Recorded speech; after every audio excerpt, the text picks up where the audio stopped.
আমি যখন ১২তম শ্রেণীতে ফেল করলাম, আমার বাবা আমার জন্য একজন শিক্ষক নিযুক্ত করলেন। তিনি প্রতি সপ্তাহে আমাদের বাড়িতে পড়াতে আসতেন।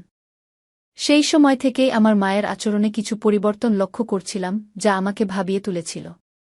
শিক্ষক প্রায়ই নানা অজুহাতে ঘরের বাইরে যেতেন। একদিন আমি তাদের দিকে বিশেষভাবে নজর রাখতে শুরু করি। স্যার আমার মায়ের ঘরে ছিলেন এবং তারা মিলে বেশ হাসাহাসি করছিলেন।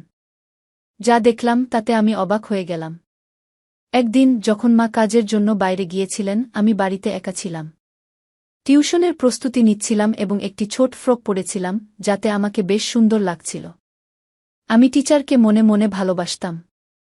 যখন স্যার পড়াতে এলেন, তিনি আমাকে বারবার দেখছিলেন। কিছুক্ষণ পরে মৃদু হেসে বললেন, তুমি তো অনেক সুন্দর, তোমার মায়ের মতোই দেখতে ভালো লাগে। এরপর তিনি আরও বললেন, তোমার মধ্যে বিশেষ কিছু আছে, যা আমি খুব পছন্দ করি। কি এই বলে তিনি আমার কাছাকাছি এসে বসলেন। আমার নাম পূজা, বয়স ১৭। ছোটবেলা থেকেই আমি কিছুটা শান্তশিষ্ট এবং সুন্দরী ছিলাম। গায়ের রং ছিল খুবই ফর্সা। জীবনে এমন কিছু ঘটে যাবে কখনো ভাবিনি। আমাকে পড়াতে আসা স্যার, তার প্রতি আমার একটা অনুভূতি জন্মেছিল। কিন্তু আমার মা এবং স্যারের মধ্যে যে সম্পর্ক ছিল, তা আমি কখনো ভাবতে পারিনি। বন্ধুরা, আজকের গল্পটা আমার জীবনের বিশেষ কিছু মুহূর্ত নিয়ে। কলেজে যাওয়ার পরিকল্পনা ছিল আমার। কিন্তু দ্বাদশ শ্রেণীর গণিতের জন্য ফলাফল খারাপ হয়েছিল। অঙ্কে আমার দুর্বলতা ছিল এবং সেই কারণে ভালো করতে পারিনি। বাবা আমাকে সাহায্য করতেন না। তিনি বলতেন, নিজেই পরিশ্রম করো, তাহলেই কিছু অর্জন করতে পারবে। বাস্তবে আমি শুধু এক বিষয়ে খারাপ ফল করেছিলাম এবং আমাকে সেই বিষয়টিতে পুনরায় বসতে হবে। কিন্তু বাবা আমাকে পুরো বার্ষিক পরীক্ষায় আবার বসতে বললেন। বিশেষ করে গণিত আমার জন্য ছিল বড় চ্যালেঞ্জ। বাবা এবার একটু কঠোর সিদ্ধান্ত নিলেন। আগে তিনি আমাকে কোচিংয়ে পাঠাতেন। এবার বললেন, তুমি কোচিংয়ে মনোযোগ দিচ্ছ না, তাই এবার তোমার জন্য বাড়িতে একজন বিশেষ শিক্ষক লাগবে, যিনি শুধু গণিত পড়াবেন। বাবার এই সিদ্ধান্ত খুব একটা ভালো লাগেনি। তবে কিছু বলার ছিল না। মা বাবার সামনে কিছু বলতেও ভয় পেতেন। এরপর নতুন শিক্ষকের সাহায্যে আবার মন দিয়ে পড়াশোনা শুরু করলাম। বিশেষ করে গণিতে মনোযোগ বাড়ানোর চেষ্টা করলাম। কয়েকদিনের মধ্যেই পড়াশোনা এবং টিউশন শুরু হল। প্রথম দিন স্কুল থেকে দুপুর ১:২০টার দিকে বাড়ি ফিরলাম আর মা বললেন, ১:০০টার মধ্যে সব গুছিয়ে নাও, কারণ ২:০০টায় তোমার টিউশন স্যার আসবেন। সেদিন প্রথমবার স্যারের সাথে দেখা হল। তিনি প্রায় ৩০ বছরের কম বয়সী একজন যুবক। মা তাকে জল দিলেন এবং তিনি লজ্জিত মনে করছিলেন। হয়তো আমি তার প্রথম ছাত্রী ছিলাম। প্রথম দিন স্যার খুব বেশি চাপ দেননি, তাই একটু স্বস্তি পেলাম। তবে স্যারকে দেখে মনে হয়েছিল তিনি বেশ পেশাদার এবং কিছুটা লাজুক প্রকৃতির। কিছুদিন ভালোভাবেই চল। শিক্ষকের পাঠদান ভালো ছিল, কিন্তু গণিত এখনও আমার জন্য কঠিন ছিল। মাঝে মাঝে টিউশনের সময় ঘুমিয়ে পড়তাম। শিক্ষক যখন পানি নিতে ঘর থেকে বের হতেন, তখন ঘুম পেয়ে যেত। ঘুমিয়ে পড়লেও শিক্ষক এ বিষয়ে কিছু বলতেন না। এমনকি মার কাছেও অভিযোগ করতেন না। বুঝতে পারছিলাম যে তিনি ভালো মানুষ। তবে আমার ঘুমের পরে কিছু চলছিল যা আমার জানা ছিল না। মা এবং শিক্ষকের মধ্যে কিছু চলছিল, তবে তখনও বিষয়টি পরিষ্কার ছিল না। একদিন টিউশনের সময় হঠাৎ আমার কাশি শুরু হলো এবং থামছিল না। শিক্ষক আমার পিঠে হাত দিয়ে সাহায্য করছিলেন। কাশির শব্দে মা জল নিয়ে এলেন। তখন শিক্ষকের হাতের সাথে মায়ের হাত স্পর্শ করল, যা দেখে আমি কিছুটা অস্বস্তি অনুভব করলাম। কেন জানি মায়ের উপর রাগ হচ্ছিল। সেই সময় কি ঘটছিল তা পুরোপুরি বুঝতে পারছিলাম না। পরের দিন স্কুলে গিয়ে বিরতির সময় আমার বন্ধু তানিয়ার সঙ্গে দেখা হল। তানিয়া আমার পুরনো বন্ধু। আমরা দুজনে দ্বাদশ শ্রেণী পর্যন্ত একসাথে পড়েছি। সে আমার মতো ফেল করেনি, তাই কলেজে ভর্তি হয়েছে। সেদিন তানিয়াকে এক ছেলের সাথে দেখলাম। জিজ্ঞেস করলাম, তুমি সবসময় এই ছেলেটির সাথে সময় কাটাও কেন? সে উত্তর দিল, এটা আমার বয়ফ্রেন্ড। তার কথা শুনে আমি তাকে বোঝানোর চেষ্টা করলাম, তানিয়া, এত কম বয়সে এসব তোমার জন্য সঠিক নয়। প্রেমের জন্য এখনো সময় আছে। তানিয়া হেসে বলল, পূজা, কলেজ লাইফ তো এসব করার জন্যই। কলেজে যাওয়া মানেই কিছু আনন্দ এবং স্বাধীনতা উপভোগ করা। যদিও আমি তখনও কলেজে ভর্তি হইনি, তবে মনে হতে লাগল যেন বয়ফ্রেন্ড থাকা সত্যিই জরুরি। তানিয়া বলল, কলেজে প্রায় সব মেয়েরই বয়ফ্রেন্ড আছে। তুমি এখনও স্কুলে আছো, তাই হয়তো বয়ফ্রেন্ড গার্লফ্রেন্ড সম্পর্কের ব্যাপারে তোমার ধারণা স্পষ্ট নয়। গিয়ে আমি তাকে বোঝানোর চেষ্টা করছিলাম যে এটা সঠিক নয়। কিন্তু তানিয়া হেসে বলল, তাহলে কি তোমারও কোনো বয়ফ্রেন্ড আছে? তার এই প্রশ্নে আমি কিছুটা অপ্রস্তুত হয়ে বললাম, না, আমার নেই। তানিয়া মুচকি হেসে বলল, পূজা, তুমি তো দ্বাদশ শ্রেণীতে পড়ছ। আমার সমান বয়স তোমারও। যদি কারো সাথে বন্ধুত্ব করার ইচ্ছা থাকে তবে ভয় পাওয়ার কিছু নেই। এই কথাগুলো আমাকে ভাবিয়ে তুল। মনে হলো, যদিও আমি কলেজে যাই না, তবুও আমার বয়স এমন যে আমি এসব অভিজ্ঞতা নিতে পারি। তানিয়া আরও বলল, যদি তুমি কারো সাথে বন্ধুত্ব করতে চাও, আমি তোমাকে আমার বয়ফ্রেন্ডের এক বন্ধুর সাথে পরিচয় করিয়ে দিতে পারি। আমি সঙ্গে সঙ্গে জানিয়ে দিলাম, না, আমি তার জন্য প্রস্তুত নই। কি কারণ? আমার বয়সী ছেলেদের প্রতি বিশেষ আগ্রহ ছিল না। গত কিছুদিন ধরে আমার দৃষ্টি কেবল আমার টিউশনের স্যারের দিকে ছিল। মাঝে মাঝে অনিচ্ছাকৃতভাবে স্যারের হাত আমার হাত স্পর্শ করলে মনে একটা অদ্ভুত অনুভূতি জেগে উঠত। তানিয়ার সাথে কথা বলে বুঝলাম, যখন কাউকে ভালো লাগে তখন এ ধরনের অনুভূতি হয়। বুঝতে পারলাম, আমার টিউশন টিচারের প্রতি আমার একটা বিশেষ আকর্ষণ জন্মেছে। আর বয়সের পার্থক্য আমার কাছে তেমন কোনো বাধা মনে হচ্ছিল না। আমি সিদ্ধান্ত নিলাম, শীঘ্রই আমার অনুভূতি স্যারের সাথে ভাগ করে নেব। আমি নিশ্চিত ছিলাম তিনি আমার প্রস্তাব ফিরিয়ে দেবেন না। সেদিন স্কুল থেকে বাড়ি ফিরেই টিউশনের জন্য তাড়াতাড়ি প্রস্তুত হলাম। আমাকে দ্রুত প্রস্তুত হতে দেখে মা বললেন, আজ তো দারুণ প্রস্তুতি নিয়ে এসেছ। মা জানতেন না কেন আমি এত তাড়াতাড়ি তৈরি হয়েছি। কিছুক্ষণ পরে স্যার এলে আমি তার দিকে তাকিয়েই থাকলাম। স্যার যখন আমাকে পড়াচ্ছিলেন তখন আমার মন পড়ার দিকে ছিল না। হঠাৎ তিনি আমাকে লক্ষ্য করলেন, আর আমি ততক্ষণে অন্য দিকে তাকিয়ে গেলাম। স্যার বললেন, আমি একটু পানি খেয়ে আসছি, তুমি এই প্রশ্নটা সমাধান করো।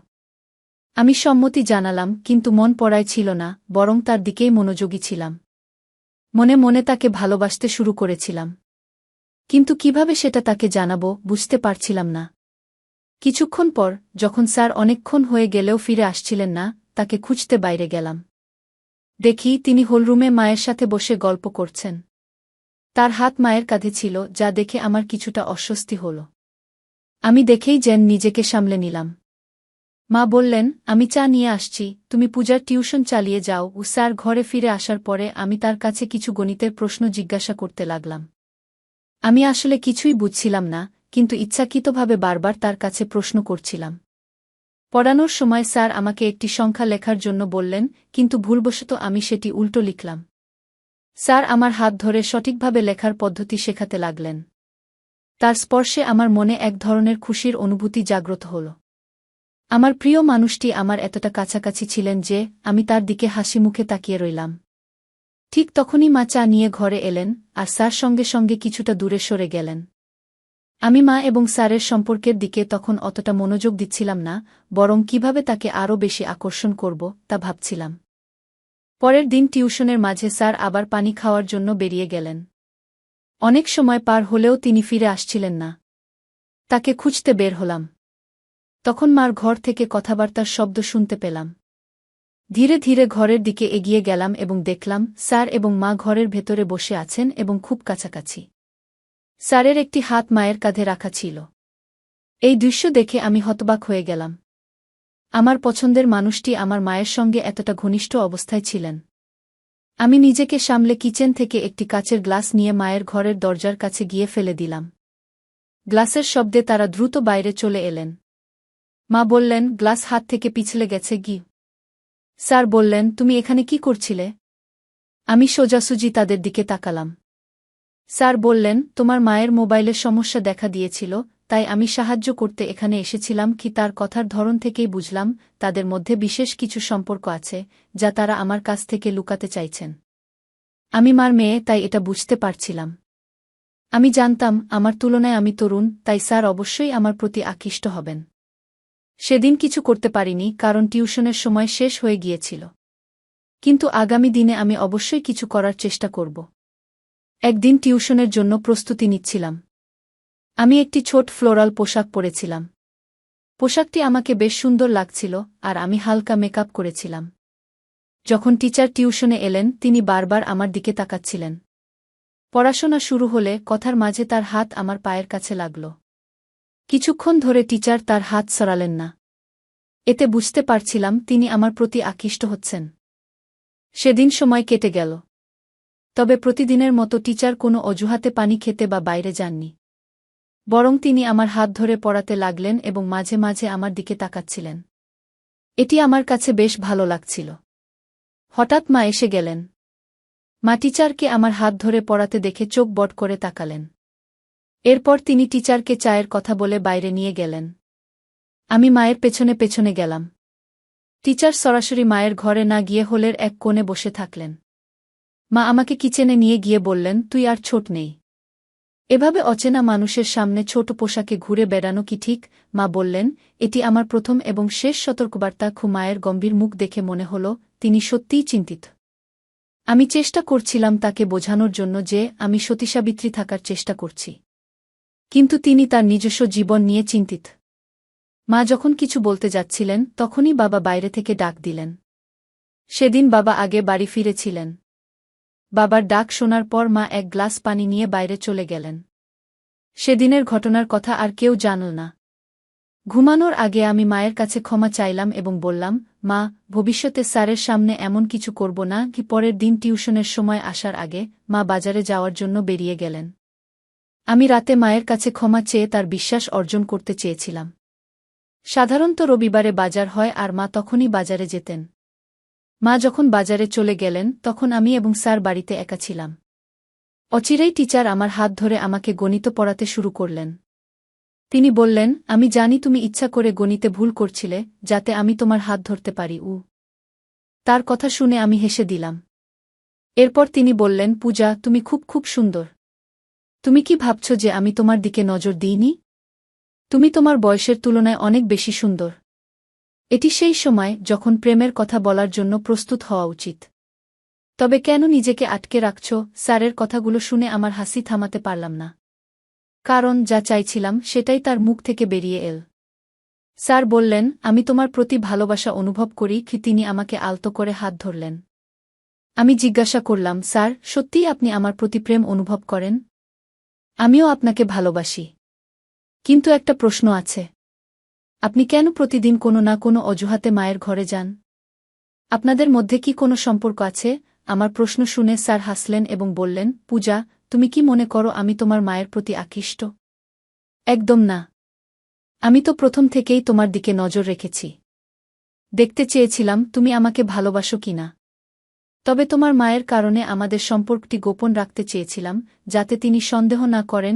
তিনি আরও বললেন, আমি ভয় পেয়েছিলাম যদি আমার অনুভূতি প্রকাশ করি তবে তুমি যেন অপ্রস্তুত হয়ে না যাও, তাই কিছু বলিনি। পরে ধীরে ধীরে স্যার আমার কাছে আসতে শুরু করেন এবং আমাদের মধ্যে প্রেমের সম্পর্ক গড়ে উঠতে থাকে।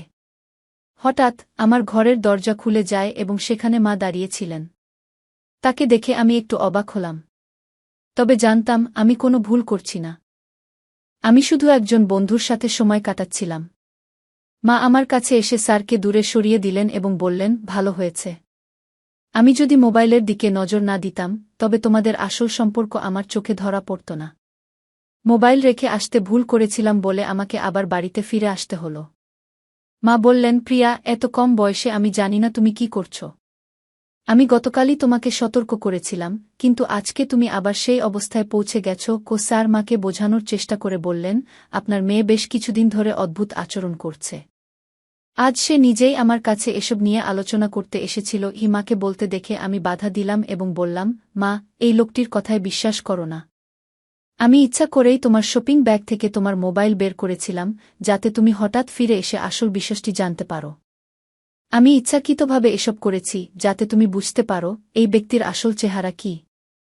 আমি বললাম, এই টিউশন শিক্ষক আমাদের বাড়ির দুই নারীর সঙ্গে এক ধরনের অসৎ ব্যবহার করছে। তুমি হয়তো তার প্রেমে পড়তে পারো, কিন্তু আমি পারি না। আমি কয়েকবার তোমাদের দুজনকে একসঙ্গে দেখেছি। তাই এসব ঘটনাকে সাজিয়েছি যাতে তোমার কাছে এই লোকটির মুখোশ খুলে দিতে পারি। যখন স্যার পড়াতে আসেন আমি মায়ের মোবাইলে ভিডিও রেকর্ডিং শুরু করি এবং সেটি ঘরের এক কোণে রেখে দিই। যে কোনো কিছু তিনি মায়ের সম্পর্কে বলতেন সবকিছুই সেই মোবাইলে রেকর্ড হয়ে যেত। যখন মা ভিডিওটি দেখলেন তিনি বুঝতে পারলেন যে স্যার তাদের সঙ্গে প্রতারণা করছেন। মা সেই নালায়েককে পুলিশে দেওয়ার হুমকি দিলে তিনি পালিয়ে গেলেন। এরপর মা বললেন, পূজা, আমি অনেক ভুল করেছি জানি, কিন্তু আমি কি করব? তোমার বাবা আমাকে সময় দেন না। যেদিন তোমার টিউশন শিক্ষক বাড়িতে এলেন সেদিন থেকেই তার সঙ্গে কথা বলা শুরু করি। তখন মনে হয়েছিল সে আমার মনের কথা বুঝতে শুরু করেছে। তার মিষ্টি কথায় আমি এতটাই আবদ্ধ হয়ে পড়েছিলাম যে তার স্বার্থপর প্রেমকে সত্যি মনে করতে শুরু করি। আমি এতটাই তার প্রেমে মগ্ন ছিলাম যে তোমার কথাও ভুলে গিয়েছিলাম। খিমা আরও বললেন, আমি সেই নালায়কের সঙ্গে বিয়ে করার কথাও ভাবছিলাম, কিন্তু বুঝতে পারিনি যে তার তোমার প্রতিও ভিন্ন দৃষ্টি ছিল। সে আমার সঙ্গে প্রেমের অভিনয় করে আবার তোমার সঙ্গেও সময় কাটানোর চেষ্টা করছিল। খিমা স্বীকার করলেন যে তিনি এই ঘটনার গভীরতা বুঝতে পারেননি। এরপর তিনি অনুতপ্ত হয়ে বললেন, তোমার বাবার কাছে সবকিছু থাকলেও আমাদের সম্পর্ক শুধু অর্থের ভিত্তিতে টিকে থাকেনি। সম্পর্কের জন্য ভালোবাসা ও মতবিনিময় প্রয়োজন।